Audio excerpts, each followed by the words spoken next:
Doctor صلاح الدین صاحب، یہ اس طرح کی کارروائیوں کے اندر جو عناصر ملوث ہوتے ہیں وہ ڈیجیٹل میڈیا کا آج کل بہت زیادہ استعمال کر رہے ہیں، اور آپ کو پتہ ہے پاکستان کے اندر فیک نیوز اور اس سے جڑے جتنی بھی یعنی پروپیگنڈا ہے وہ ڈیجیٹل میڈیا کے ذریعے ہی ابھر کے سامنے آتا ہے، اور اپنے مقاصد کے لیے لوگ اس کو استعمال کرتے ہیں۔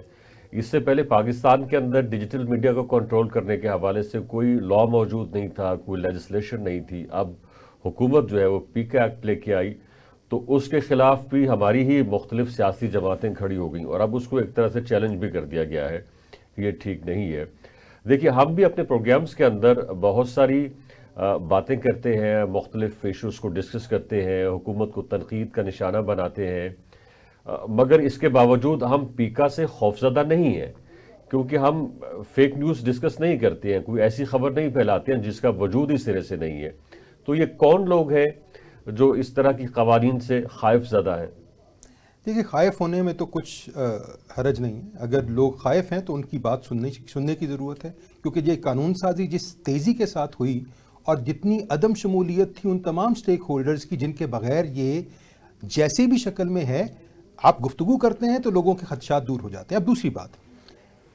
جب بھی منشیات کا کھیل کی بات ہوتی ہے تو کہتے ہیں ایک ہے کہ اس کے روک تھام کیسے کی جائے۔ روک تھام کا ایک طریقہ تو یہ ہے کہ آپ اس کی رسد کو روکیں، جہاں جہاں سے منشیات کا کاروبار ہوتا ہے ان ہاتھوں کو آنی ہاتھ سے پکڑیں اور آپ اس کو روک لیں۔ لیکن اس کی ایک دوسری طلب بھی ہے اس کی، کہ وہ لوگ جو منشیات کا شکار ہو رہے ہیں وہ کیوں شکار ہو رہے ہیں، یہ بھی توجہ طلب معاملہ ہے۔ ہم نے اپنے جس طرح نوجوانوں کو کہتے ہیں نا کہ یہ اس کا شکار نہ ہو، تو یہ جو فیک نیوز ہے، اگر ریاست اپنے اعتماد کو کھوتی چلی جائے گی، اگر حکومت عوام کے اندر اپنی بات کی ساکھ کو کھوتی چلی جائے گی، تو کسی بھی شخص کو اس کو نقصان پہنچانے میں سہولت ہوگی۔ میں نہیں چاہتا کہ میری ریاست یا میری سیاست کی ساکھ مجروح ہو، لیکن محض لوگوں کی زباں بندی سے یہ مسئلہ درست نہیں ہوگا۔ ریاست اور سیاست کو اپنی ساکھ پیدا کرنی ہوگی، تاکہ اگر کوئی علم غلم ایسی بات، ایسی رائے سامنے آئے تو وہ اس کو رد کر دے یا اس کی طرف متوجہ نہ ہو۔ تو ہمیں دونوں طرف